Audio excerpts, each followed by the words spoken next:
আগের দিন রাত থেকে সানাই বাজছিল। সানাই সুরে মনটা আমার বেদনায় ভরে উঠেছিল।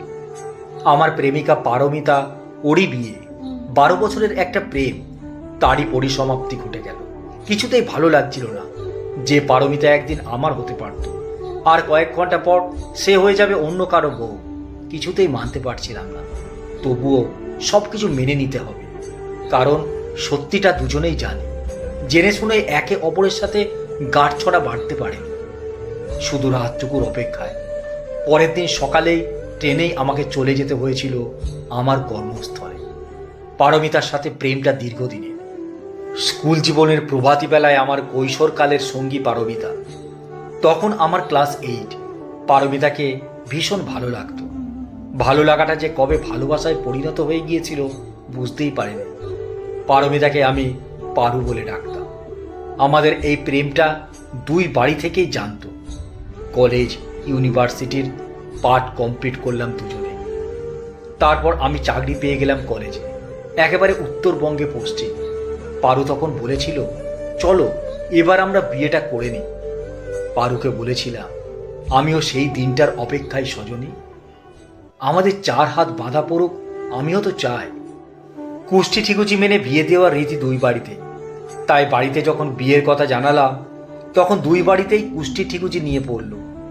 দুজনের কুষ্টি ঠিকুচি মিলিয়ে দেখে যা পাওয়া গেল, এই বিয়েটা উভয়ের পক্ষেই শুভ নয়।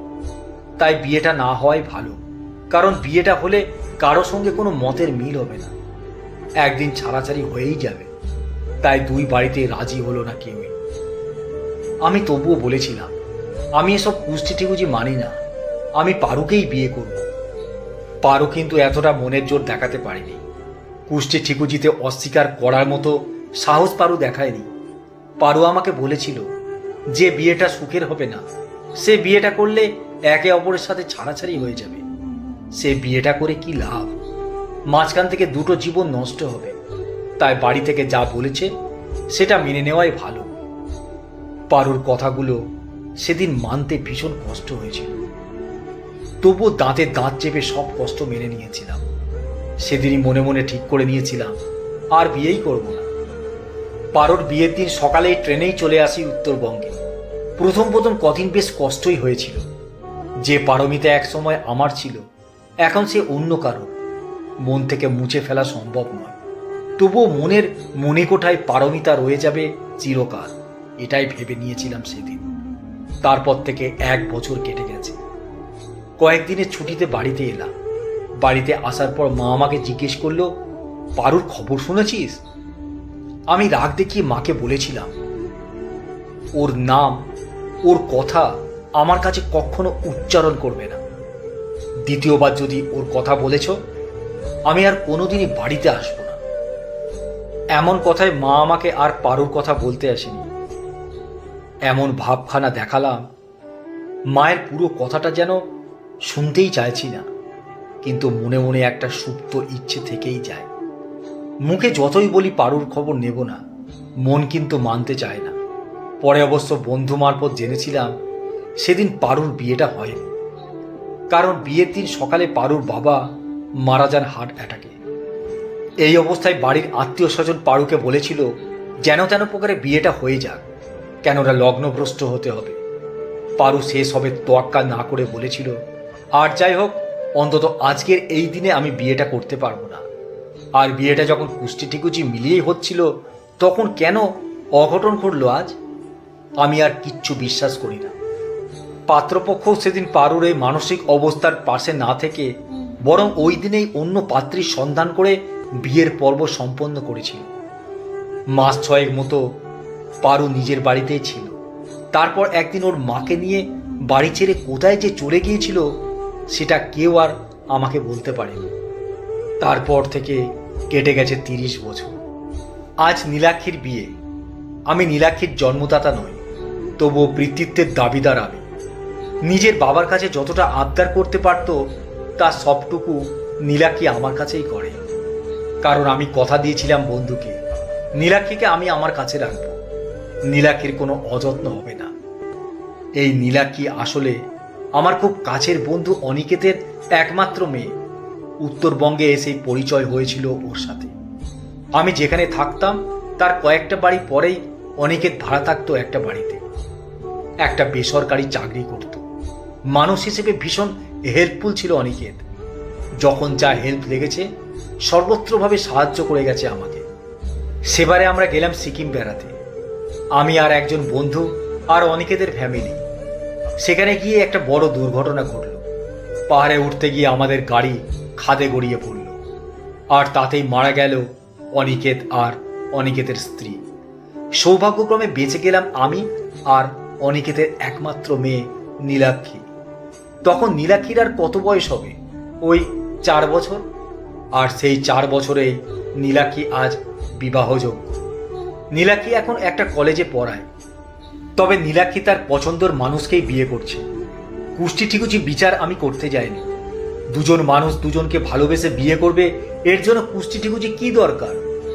আজও সকাল থেকেই ছানায় বাজছে। ছানায় সুরটা বড় বেদনা, একটা বিচ্ছেদের উদ্বেগ করে মনের মধ্যে। বুকের ভেতরটা হাহাকার করে উঠছে। সুরটা শুনলেই মনে হয় একটা বিচ্ছেদ হাঁ করে গিলতে আসছে। যাই হোক, আজ বড় আনন্দের দিন। আজকের দিনে কোনো মন খারাপ করলে চলবে?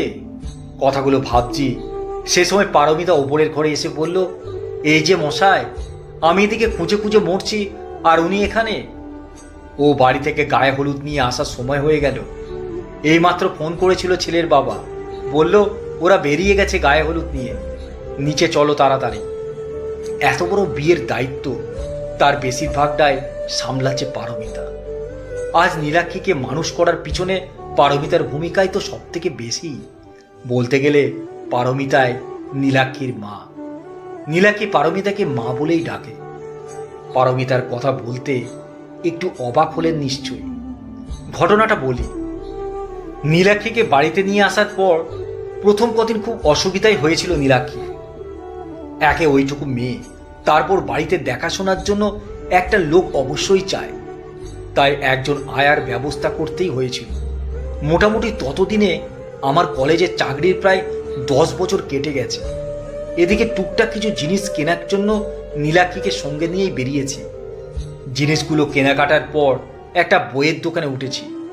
হঠাৎ মুখোমুখি দেখা পারমিতার সঙ্গে। পারমিতাকে দিকে চমকে যায়।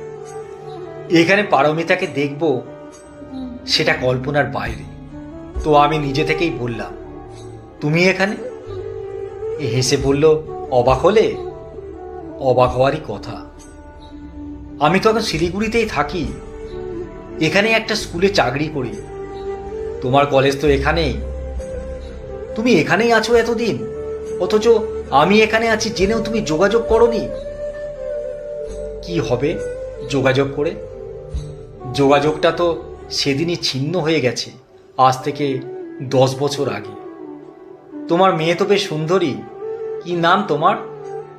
বলে মেয়ের দিকে তাকিয়ে জিজ্ঞাসা করতেই মেয়ে বলে উঠল, নীলাক্ষী। সঙ্গে সঙ্গে আমিও বললাম, পারমিতা, ও আমার বন্ধুর মেয়ে, আমি বিয়ে করিনি। বন্ধুর মেয়ে বলতে? তখন পারমিতাকে সমস্ত ঘটনাটা খুলে বলতেই হলো। ঘটনাটা শোনার পারমিতার মনটা খারাপ হয়ে গেল। তারপর পারমিতা নিজেই বলল, যদি খুব জরুরি কোনো কাজ না থাকে তাহলে আমার বাড়ি থেকে ঘুরে আসতে পারো একবার। সেদিন পারমিতা ওর বাড়িতে নিয়ে গেল আমাদের। আস্তে আস্তে পারমিতার সঙ্গে যোগাযোগটা গড়ে উঠল নতুন করেই প্রেমে পড়লাম দুজনের। কয়েকদিন পর পারমিতা নিজে থেকেই বলে, নীলাক্ষীকে যদি আমার কাছে রাখি তোমার কিছু অসুবিধা আছে?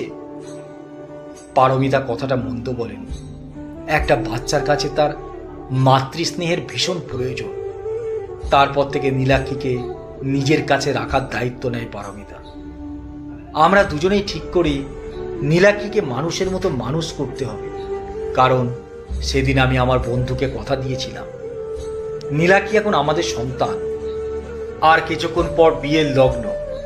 সন্ধ্যার রঙিন আলোর ঝলমলে পরিবেশে নীলাক্ষী সেজেছে অপরূপ সাজে। পারমিতা ধুতি পাঞ্জাবিটা এগিয়ে দিয়ে বলল, আজ এটা পরবে তুমি। ধুতি তা বলে? হ্যাঁ ধুতি। তোমাকে কখনো কোনোদিনই জোর করিনি, আজ এটা আমার দাবি।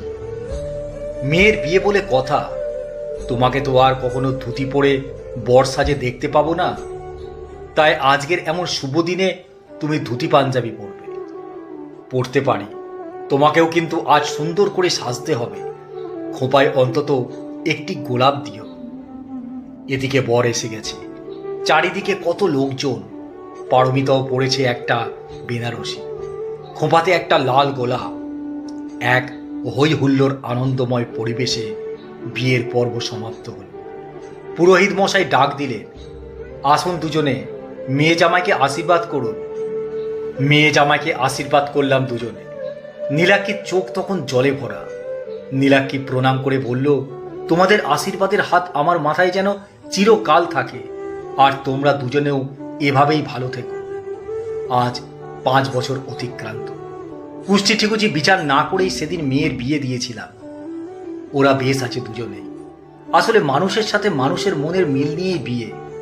তাই বিয়েতে কোনো মন্ত্রটা পড়া হলো বা না হলো সেটা নিয়ে কিছু যায় আসে না। আর আজ আমরা দুজনে রিটায়ার করে গেছি। না, বিয়েটা আমাদের হয়নি, এটাই তো বিধির লিপি। আমি আর পারু আজ দুজন দুজনের সুখ দুঃখের সাথী। আজও আমরা সেই আগের মতো প্রেমিক প্রেমিকা। কলমে সরজিৎ ঘোষ।